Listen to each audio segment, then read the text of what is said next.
Movie की शुरुआत में एक न्यूज ब्रॉडकास्ट में दिखाया जाता है कि कोरिया के बहुत सारे लोग प्लास्टिक सर्जरी कर रहे हैं। न्यूज के हिसाब से बहुत सारे लोग एशिया से आ रहे हैं प्लास्टिक सर्जरी करने। अगले सीन में एक खूबसूरत लड़की दिखाई देती है जिसका नाम है सारा, जो हाल ही में बाहर से कोरिया में लौट आई है। वो एक मॉल में जाती है और सब लोग उसके सुंदरता से आकर्षित होते हैं। सारे लोग उसका एक झलक देखने के लिए उसके पीछे पीछे जाते हैं। सारा चेंजिंग रूम में जाती है नए कपड़े ट्राई करने के लिए, लेकिन उसके पीछे एक बंदा उसके चेंजिंग रूम में आ जाता है। फिर सारा भाग के बाहर आती है और रिपोर्ट करती है उस लड़के के बारे में। उसके बाद टीवी में सारा एक मोटी लड़की को देखती है। टीवी में दिखाया जाता है एक मोटी लड़की जिसका नाम है जिम रैन। उसकी जिंदगी में उसके मोटापे के लिए उसे बहुत तकलीफ हो रही है। वो अपने वेट को संभाल नहीं पाती और सोसाइटी ने भी उसे रिजेक्ट कर दिया है। उसके पति कैम जून जो 7 साल से देश के बाहर काम कर रहे हैं, जिम रैन को देखकर सारा को लगता है वो भी उसी की तरह है। जिम रैन के लिए सारा को बुरा लगता है। फिर सारा घर आके टीवी खोलती है और जिम रैन की शो देखती है। जब सारा को पता चलता है जिम रैन शो से बाहर हो चुकी है तो उसे बुरा लगता है। सारा टीवी प्रोड्यूसर को फोन मिलाती है और पूछती है उस लड़की को शो से बाहर क्यों निकाला गया। तब सारा को पता लगता है जिम रैन अपनी मर्जी से शो को क्विट की है। नेक्स्ट सीन में जिम रैन को पता लगता है उसके पति देश में वापस आए हैं। जिम रैन उसी होटल में जाती है उससे मिलने के लिए। रूम में उसे कोई दिखाई नहीं देता, लेकिन एक आवाज सुन के जिम रैन एक अलमारी में छुप जाती है। फिर जिम रैन देखती है उसके पति एक लड़की के साथ रूम में आता है जिसका नाम है चे यून। ये देख के उसका दिल टूट जाता है और वो रोने लगती है। बाद में वो चे यून के साथ बात करती है और चे यून जब जाने लगती है तब जिम रैन उसकी हाथ पकड़ लेती है और इसी दौरान उसके एंकल में चोट आता है। फिर चे यून को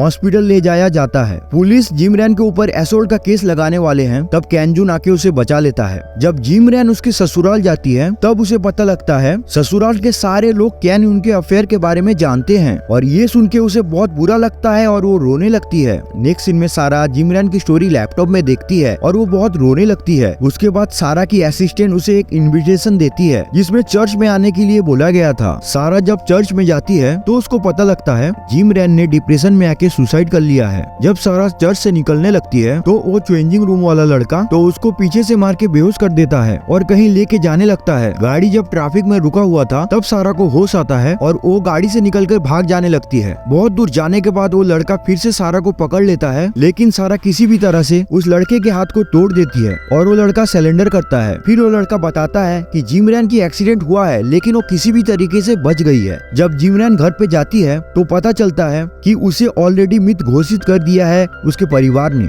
फिर जिम रैन प्लास्टिक सर्जरी के लिए एक सर्जन के पास जाती है। जिसके पास जाती है उसका नाम है तेही, जो है चेंजिंग रूम वाला लड़का। जिम रैन सर्जन को बोलती है उसे सबसे खूबसूरत लड़की बनना है। उसका प्लास्टिक सर्जरी होता है और वो दुनिया की सबसे सुंदर लड़की बन जाती है। जिम रैन अपनी नाम बदल देती है और उसका नया नाम रखती है सारा। सारा तेही के साथ प्लान करती है कि उसे बदला लेना है अपने पति के साथ, उसके पति को उसके प्यार के जाल में फंसा के उसका लाइफ बर्बाद कर देना। इसके बाद तेही सारा को जिम ले जाती है फिट रहने के लिए। फिर तेही सारा को कुछ बुक्स पढ़ने के लिए देती है। जिम के टीवी से पता चलता है कि कैंगजून 3 हफ्ते में शादी करने वाला है चे यून के साथ। उसके बाद सारा कैंगजून के घर के बाहर रोने लगती है। फिर सारा को पता लगता है चे यून तेही का क्रश है। अब सारा को पता लगता है क्यों तेही उसकी मदद कर रही है। प्लान के फर्स्ट स्टेज में वीआईपी पार्टी में सारा तेही को लेके जाती है कैंगजून के साथ बात करने के लिए। ये प्लान बिल्कुल काम नहीं करता, लेकिन तेही की प्लान भी काम कर गया। घर जाकर तेही ने सारा को समझाया कि उन लोगों के पास ज्यादा टाइम नहीं है और उनको बहुत मेहनत करना होगा। सारा ने बोला कैंगजून फिशिंग जाता है हर हफ्ते सारा भी उसे फॉलो करके फिशिंग करने गई। कैंगजून ने सारा को नोटिस किया। फिर कैंगजून सारा के पास आ गया,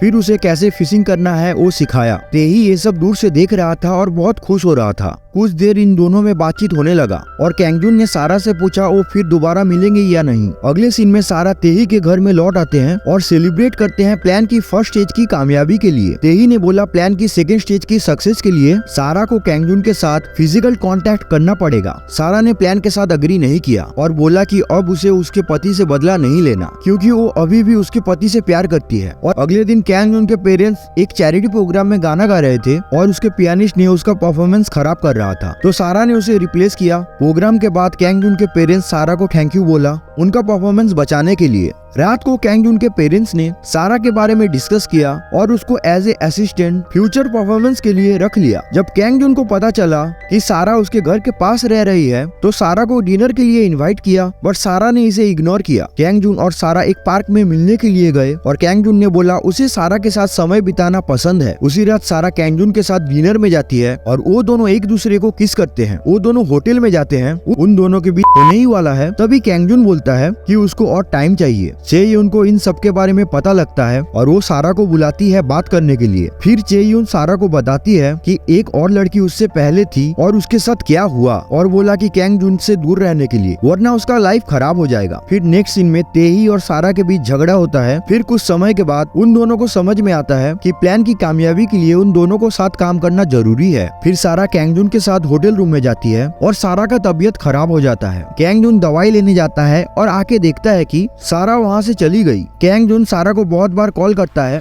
लेकिन सारा कॉल नहीं उठाती। सारा गई थी एक चैरिटी इवेंट में जहाँ कैंगजुन के पेरेंट्स वॉलंटियर थे। सारा उन लोगों की मदद करती है। फिर सारा कैंगजुन के पिता को पूछती है कि क्यों सब लोग सोचते हैं कि जिम रैन ने सुसाइड किया। सारा को पता लगता है कि जिम रैन ने मरने से पहले एक सुसाइड नोट छोड़ा था। फिर वो तेही के पास जाता है और उसे बताती है कि जिम रैन की मौत के पीछे किसी और का हाथ है, क्योंकि उसने कभी सुसाइड नोट नहीं लिखा।